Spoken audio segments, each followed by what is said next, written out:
Ka vdekur në moshën 78 vjeçare veprimtari dhe njëri prej themeluesve të Lidhjes Demokratike të Kosovës, Eqrem Kryeziu. Lajmin e ka konfirmuar kryetari i Lidhjes Demokratike të Kosovës, Lumir Abdigjiku.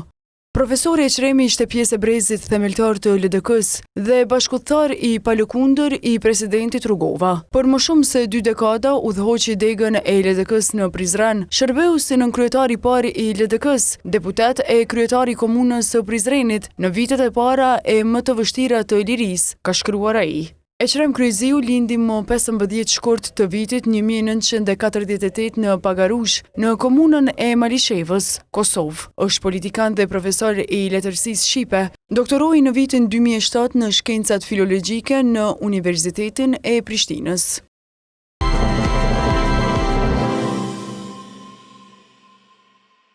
Një emitur ka rënë nga terasa e banesës nga kati i 6 mesnatën e sotme në rrugën Myrvete Maksutaj në Pej. Lajmin për tvn.info ka konfirmuar zëdhënësi i policisë për rajonin e Pejës, Driton Rugova, i cili bëri të ditur se e lënduara është dërguar në spitalin rajonal në Pej e më pas në QKUK Prishtinë. Sot rreth orës 00:50, policia është njoftuar për një rast i cili ka ndodhur rrugën Myrvete Maksutaj në Pej. Aty emitura ka rënë nga terasa e banesës, kati i 6. Policia menjëherë ka dalë në vendin e ngjarjes, e lënduara është dërguar në spitalin rajonal në Pej e më pas në QKUK Prishtinë. Hetuesit e sektorit rajonal për hetime DPR Pej janë duke hetuar se si ka ardhur deri tek ky rast, thuhet në përgjigjen e policisë.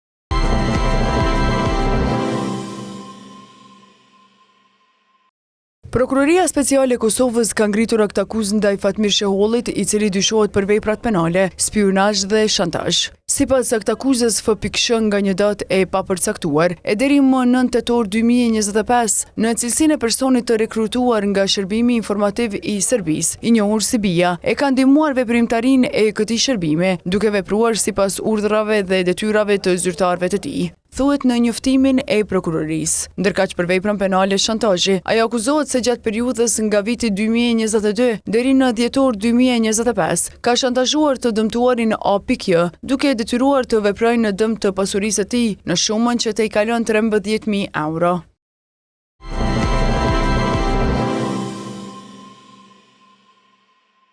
Sindikata e re e Korporatës Energjetike të Kosovës KEK ka shpallur heronj të punës 4 kolegët e tyre që humbën jetën në vendin e punës, Migjen Sadikun, Milezim Binakun, Haxhi Gojnovcin dhe Arbenit Ahmetin.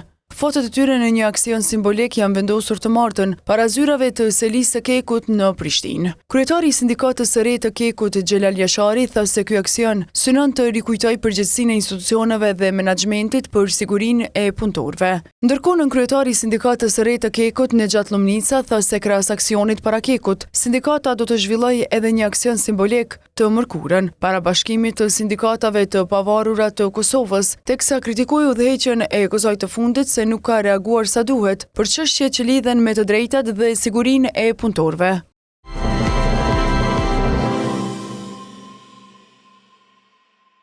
Departamenti Amerikan i Shtetit e hoqi të hënën Sirin nga lista e shteteve që mbështesin terrorizmin, duke përmbushur angazhimin e presidentit Donald Trump për të lehtësuar sanksionet për qeverinë pas Asadit. Siria nuk i nënshtrohet më ndalimeve, sipas rregulloreve të sanksioneve qeveritare të listës së terrorizmit, sipas zyrës së kontrollit të aseteve të huaja të Departamentit të Thesarit.